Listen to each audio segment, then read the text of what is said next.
Hi everybody, welcome to this short tutorial on just elements of poetry that we want to be familiar with. And I'm going to be using the poem Those Winter Sundays since we're all pretty familiar with it and we've done a reading response on this poem.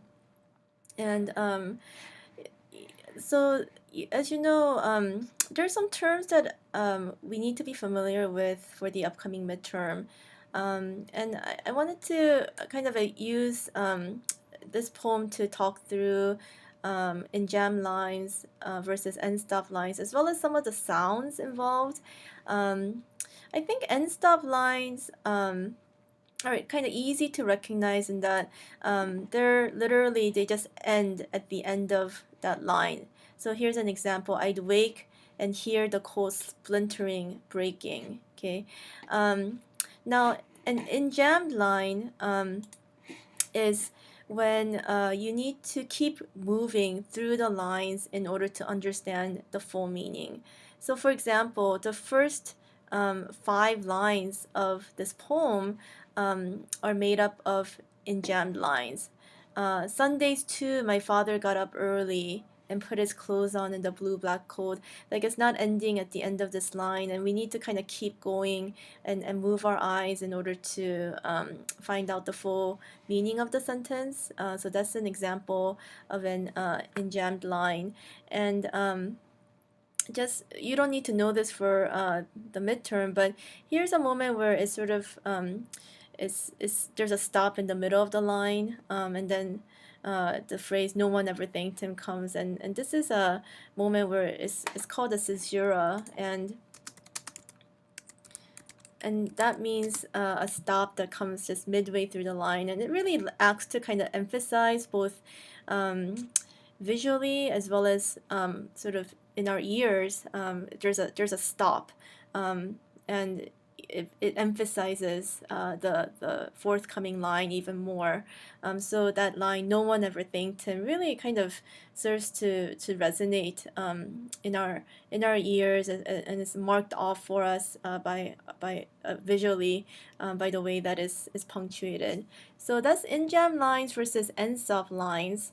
I think most of us are familiar with alliteration. It's a repeated sound, and wonder if you guys noticed the use of alliteration in this poem. Here's an instance: weekday weather. There's also the repetition of sounds in were warm, and that's kind of an instance of alliteration.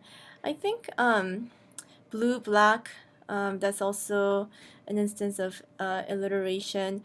Assonance is a little different in that it's not a repeated consonant sound, but it's a repeated vowel sound within words.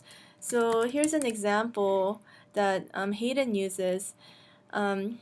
Cracked hands that ached. It's a repeated sound from labor. And so from here, from cracked hands that ache from labor, to even made, like, there's kind of this a sound that gets repeated again and again.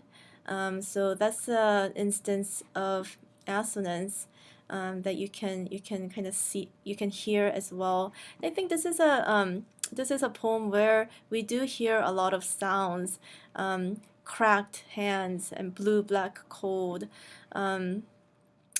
splintering, breaking. You know, there's a lot of sort of cold sounds that sort of emanate from this set of lines, and so there's some repeated vowel sounds as well as consonant sounds to note here. Going to personification, there's no example of personification here, but personification would be something where an inanimate object is given personhood. And so an example of that would be if we said the trees sing their the trees sing their loss and mourning to us, and so literally trees never sing, but we're personifying the tree, or we might personify nature as angry or as happy.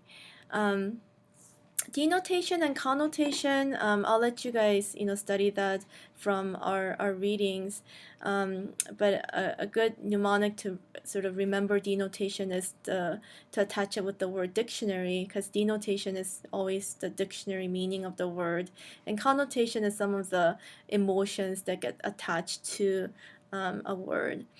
Last but not least, sonnet form. You should make sure to review the lecture on the sonnet from a couple weeks ago.